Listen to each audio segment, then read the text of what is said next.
विभाग के सभी अधिकारी और पुलिस बेड़े के सभी लीडर्स, आज जिन लोगों का सम्मान हुआ है उन सबको मैं हृदय से बहुत बहुत बधाई देता हूं।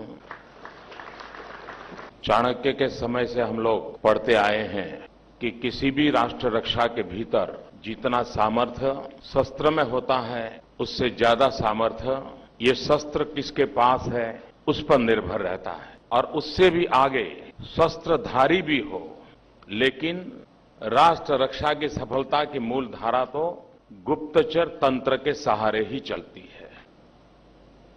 जिस व्यवस्था के पास उत्तम प्रकार की गुप्तचर व्यवस्था होती है उस व्यवस्था को कभी भी न शस्त्रधारी की जरूरत पड़ती है न कभी शस्त्र की जरूरत पड़ती है, और शस्त्र के उपयोग की तो कभी आवश्यकता ही नहीं रहती है। और इसलिए रक्षा के क्षेत्र में सुरक्षा के विषय पर सर्वाधिक महत्वपूर्ण कोई इकाई होती है तो वो होता है गुप्तचर तंत्र।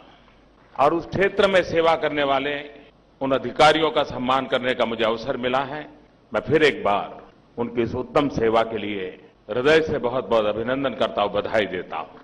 सबको आश्चर्य हो रहा है कि इतने सालों से जो परंपरा चल रही थी उसे तोड़ करके दिल्ली के बाहर हमें गुवाहाटी क्यों ले जाया गया। लेकिन आपने देखा होगा कि दिल्ली में मीटिंग होती है तो आप अपनी भी बहुत व्यस्तताएं लेकर के आते हैं। आपको लगता है आए हैं तो 4 काम और भी कर लें, मिनिस्ट्री में चले जाएं, सेक्रेटरीज को मिल लें, राज्य के सवालों के ऊपर थोड़ा ध्यान केंद्रित करें।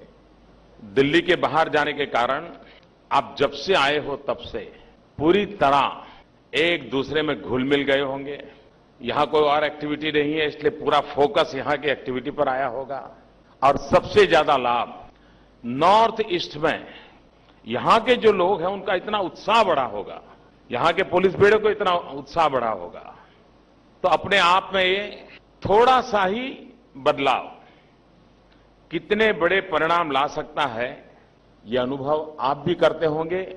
हो सकता है आगे जाकर के आप भी करेंगे। एक शुभ शुरुआत है।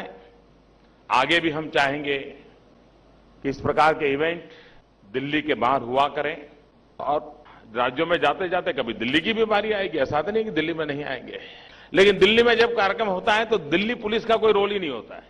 वो भारत सरकार और एक विज्ञान भवन रेडीमेड रहता है और आप अपने भवनों में रहते हैं और चले आते हैं। ये एक बदलाव है, और ये बदलाव व्यवस्था में प्राण बहुत आवश्यक होते हैं।